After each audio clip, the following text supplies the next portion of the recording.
Herkese merhaba, ben Bahadır. Otomotiv sektöründe görselleştirme uzmanı olarak çalışıyorum. Bugün ilk iki adımdan da tahmin edebileceğiniz üzere üçüncü adımı çekiyoruz. Nedir bu üçüncü adımın konusu?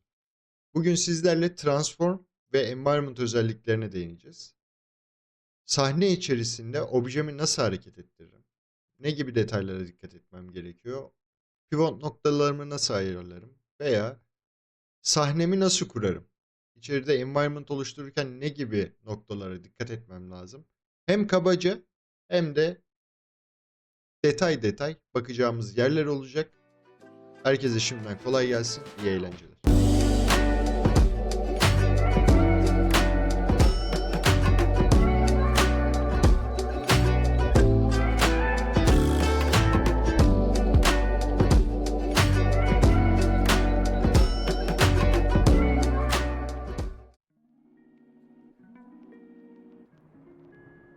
Sesle ilgili bazı sıkıntılarım var. Galiba her videoda ayrı mı çıkıyor?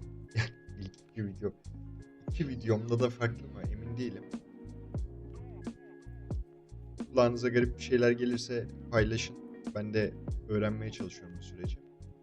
Evet arkadaşlar. Neyse kaldığımız yerden devam edelim. Ne yapmıştık? Materyallerimizi attık. Sizin de attığınızı varsayıyorum. Bu aşamada materyallerinizin kalitesi çok aşırı önemli değil. Yani tabii ki uğraşırsanız ne mutlu. İçinde güzel kaliteli, kaliteli materyal, kaliteli render demek. Fakat bu aşamada biz şimdi adım adım nasıl render alırızı görmeye çalışıyoruz Viret içerisinde. Dolayısıyla şu an yüksek kalite materyal oluşturmaktan ziyade adımları kavrayabilmemiz çok daha önemli. O yüzden buradan devam edelim. Şimdi arkadaşlar, gördüğünüz gibi benim scene grafımı açtım. Ben bunları önceden grupladım. Çünkü burada size göstermek istediğim şeyler var. İlk yapacağımız şey transformu anlamak. Biz fark ettiyseniz daha aracımızı aslında teknik olarak hiç hareket ettirmedik. Ne yaptık? Objemizi içeri attık, datamızı içeri attık, optimize ettik, yüzeylerini ayarladık, üzerlerine materyal attık.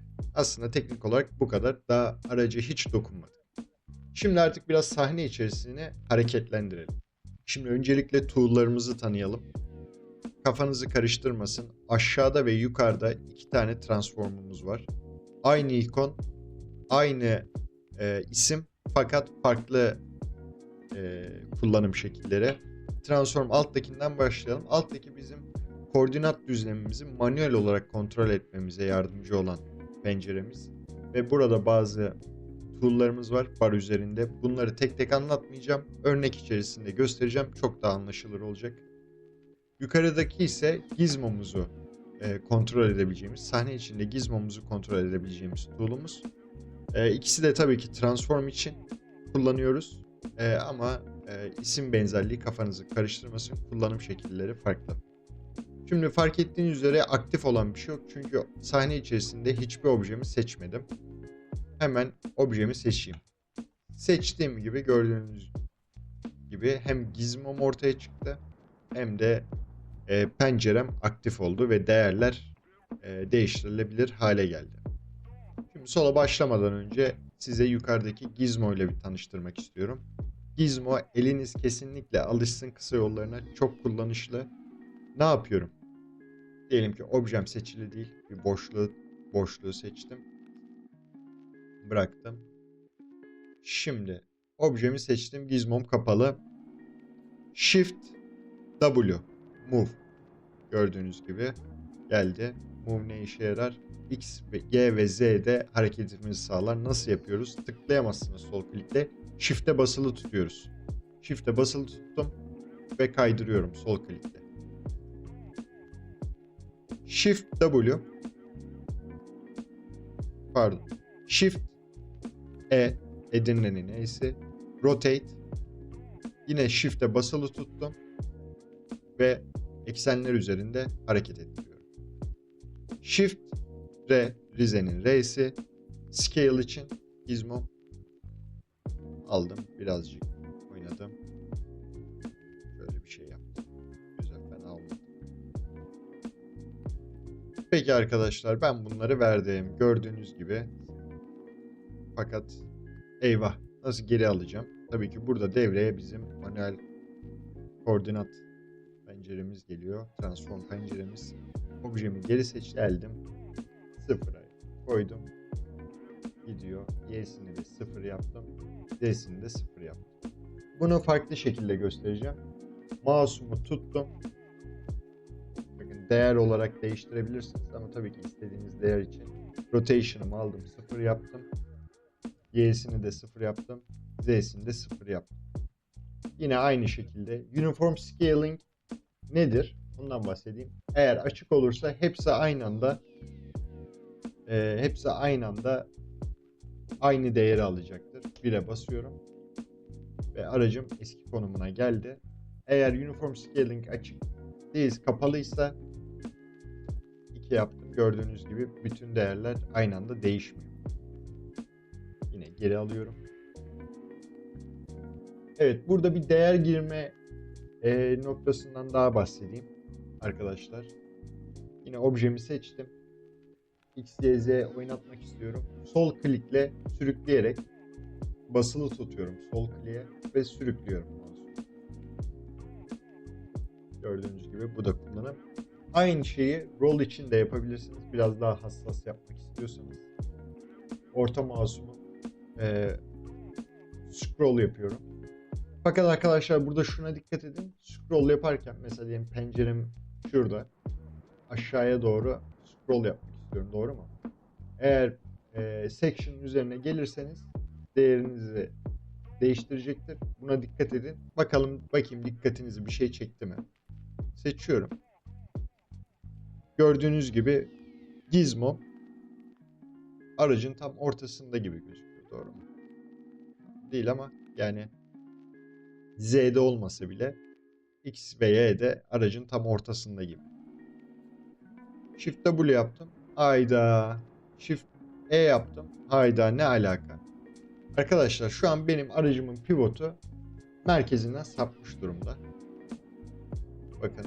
Dolayısıyla burayı baz alarak aracımı hareket ettirebiliyorum. Bunu şöyle yapıyoruz arkadaşlar. Çok kolay. Bu kadar. Aracımı tam ortasına gizmomu sabitledi. Şu an aracımın tam merkezinde. Yine hepsini Shift aracımı seçtim. Shift R yaptım. Scale için position'la pivotumun aracımın merkezine taşıdım. Peki diğer tool'lara hemen bakalım. Bir sağındaki objenizi şu an kameranızın noktasına getirir. Şöyle bastım. Araç nereye gitti? Aslında şu an tam kameramın üstüne baktığınız yerde. Biraz geriye çekiyorum ve aracım ortaya çıkıyor çünkü kameranın üstüne geldi. Bir sağındaki ise move the object to origin. Tak. Bastım. Geri gönderdi. Burada snapliyoruz objemizi. Mesela diyelim ki birazcık kaldırdım. Araç geldi. Yükledim aracımı buraya. Geldi. Snap to ground diyorum ve bam. Aracımı ground'a origin yüzeyine gönderiyor. Evet, şimdi bir örnekle devam edelim. Birazcık daha kurcalayalım istiyorum. Ben bu arada scene grafımı düzenledim. Gördüğünüz gibi tekerler. Tam da bu yüzden söylemiştim. Aslında niye düzenli çalışmanız gerektiğini. Böylece kolayca grubunuzu transform edebilir ve materyalleriyle oynayabilirsiniz. Vesaire. Şimdi ön tekerlerime biraz açı vermek istiyorum. Böylece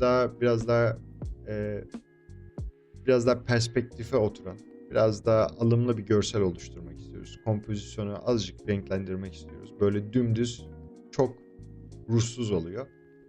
Şimdi şöyle yapacağız. Tekerleri teker teker rotation vereceğiz. Fakat yine tekerimi seçiyorum ve pivotu gördüğünüz gibi merkezde gözüküyor. Ben yani pivotumu geri gönderiyorum merkezine. Şu an tam olarak merkezinde. Bunu alıyorum. Shift E verdim. Kaç derece olsun? Şöyle 18 derece. Bunun dışında bir komut daha göstermek istiyorum. Hazır tekerlerden bahsetmişken. Gördüğünüz gibi sağ ön tekerimi kapattım. Çünkü sol ön tekerimi o tarafa doğru mirror edeceğim. Duplicate mirror özelliğinden bahsedeceğiz. Bu tamamen objemizin ikizini çıkartmak anlamına geliyor. Sol ön tekerimi objemi seçtim. Mirror etmek istediğim. Sağ klik, edit, duplicate, duplicate mirror y diyorum. Pardon, x diyorum. Gördüğünüz gibi tekerimin kopyasını burada mirrored olarak görebilirsiniz. Burada ben şimdilik bunu sileceğim. Şimdi biraz environment'tan bahsedelim. Hızlıca environment'ı size göstermeye, anlatmaya çalışacağım. Şöyle yapalım. Şimdi bunu anlamak için hem materyale ihtiyacımız var hem de scene graph'ımıza. Zaten bize bir default bir environment geliyor. Bu environment'ın içine bir bakalım. Evet, gölgeyi bir materyal olarak ayrıca gösteriyor. Hemen göstereyim. Materyal shadow. Şuradan da create material dediğinizde şurada bir yerde shadow diye görebilirsiniz. Yani gölgeleri ayrıca bir materyal olarak düşünmenizi rica edeyim. Fakat kafa karıştırmasın. Bunları göstereceğim. Şu an şimdi stüdyoma tıkladım. Stüdyo içerisinde ayarlara bir hızlıca bakalım. Glossy Quality var. Bu sizin biraz daha bilgisayar performansınıza bağlı bir şey. Burada medium, low'dan high'a böyle görüyorsunuz. Biraz daha kaliteliye doğru hesaplamalarını yapıyor. Medium'da bırakıyorum. Is Visible Environment'ın görünürlüğüyle alakalı. Aldım. Açtım, kapattım. Bu sizin render'ınıza etki edecektir. Yani render alırken kapatırsanız kaybolur gibi. Bunu açabilirsiniz. Flip Inside Outside Environment'ın için dışına çıkartıyor arkadaşlar. Burada Shadow Plane Visible var. Bunu aç kapa yapabiliyoruz. Şu an dediğim gibi sahne içerisinde gölge hesaplamalarını daha yapmadığımız için gölgelerimizi göremiyoruz. Illuminate Volumes. Bunu default click bırakabilirsiniz. Yine aynı şekilde Shadows and Illumination'ı şu an sahne içimde gölge olmadığı için dokunmuyorum. HDRI Light Studio bu bir eklenti, VRET eklentisi. Ayrıca almanız gerekiyor. O yüzden geçiyoruz. Color Correction ise arkadaşlar Exposure'dan Saturation'a her türlü ayarı verebileceğiniz ortamımız burası. Şöyle birazcık verelim. Soğutalım. Sıcaklık ayarları. Hue'sunu değiştirebiliyorsunuz. Contrast, Brightness, Saturation, Reflected Saturation. DOM içerisindeki environment'ımızı buradan arkadaşlar hareket ettirebiliyoruz. Transform'uyla oynayabiliyoruz. Gördüğünüz gibi kurcalayabilirsiniz. Şöyle değiştirdim. Büyüteyim, rotate vereyim hafif. Burada yüzeye nasıl bir ışık vurmak istediğinize göre kafanızda bir şey ayarlayıp onu buradan uygulayabilirsiniz. Yeni bir environment nasıl oluşturuyorum? Yani hep ben default üzerinde mi takacağım? Öyle bir şey yok tabii ki. Scene Graph'a veya Material içerisinde Create kısmına geldim. Environment'ımı gördüm. Mesela bir Skylight oluşturayım. Bu da yine VRED'in kendi içerisinde hazır olan bir environment'ı. Gerçekten çok kullanışlı. Bunu birazcık inceleyelim. Şöyle geldim, tıkladım Skylight'ıma. Bir kere öncelikle tepede şöyle bir bakalım. Tepede bir güneşimiz var. Aşağıda bir ground'umuz var. Ona gelmeden önce scene graph'ımıza bakalım. Gördüğünüz gibi Switch Environment burada işimizi yarıyor. Farklı environment'lar arasında diyelim bir üçüncü de var. Direkt geçiş yapabiliyorsunuz. Süper kullanışlı. Bunu aldım, koydum kenara. Burada Gloss Quality var. Bu low'undan ultra'yına sizin bilgisayar performansınıza bağlı. Mesela diyelim ultra'ya çekelim. Ne değişecek bir görelim. Bir low'u alalım. Bir de ultra'ya alalım. Gördüğünüz gibi değişen şeyler var. Environment geometrisi içerisinde değişiklik yapabilirsiniz. Burada yine environment'a bağlı uygun geometriyi seçebilirsiniz. Shadow'u biliyoruz. Burada Sky'dan bahsetmek istiyorum. Şöyle tepede güneşimi değiştirebildiğim bir doğumla batı, doğu ve batı arası gidip gelebildiğiniz bir çizelgesi var. Süper güzel bir özellik. Sky and Sun dediği sekmede iki tane önemli özelliğimiz var. Ne için önemli? Gölgeleri keskin gölgeleri yumuşatabilmeniz için çok önemli iki özellik. Ama tabii ki bu environment nezdinde konuşuyorum. Altında tarih ve zaman var. Lokasyonu İstanbul yapıyorum. Bakayım oldu. Evet. Bakalım Turkey diye geçiyor ama Türkiye olması lazım. Onu belki yeni güncellemede düzeltmişlerdir. Bilmiyorum. Yine color correction'ımızı buradan ayarlayabiliyoruz. Evet arkadaşlar, Skylight da bu şekilde. Hayır, şimdi güzel bir kütüphane gezisi daha yapalım. Asset Manager açtım. Environment. Burada Vired'in kendi kütüphanesi içinde birkaç tane HDRI map'li environment var.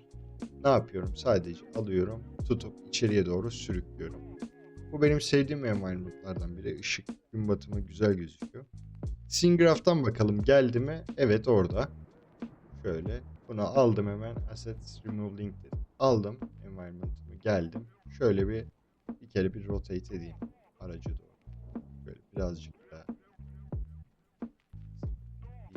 düzelttim. Burada bir yerlerde. Fakat bakıyorum.